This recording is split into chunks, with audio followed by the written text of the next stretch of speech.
ده جنب مزرعة بكوس على طول. المبنى الكبير ده كان ماسك كده لحد المزرعة التاني اللي هناك. كل ده هدوا تقريبا نص اهو، نص المهدود ده. لسه بقى بيكملوا الجزء اللي فاضل ده. كل ده كان في حرم السكة الحديد.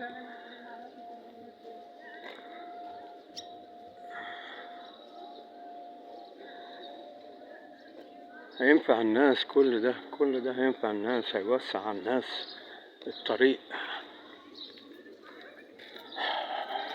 يتنفسوا شوية، يعمل محور موازي لمصطفى كامل برا في بكوس،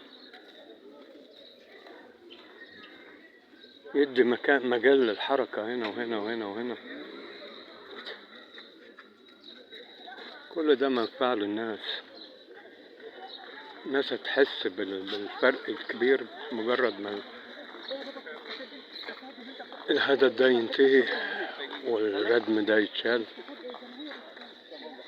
ويبدأ الشغل الفعلي. هما دلوقتي يعتبروا برضو في مرحلة تسوية المسار جوه الحرم بتاع بتاع المترو، وعمل المجسات أو الجسات بتاعت الأرض تربة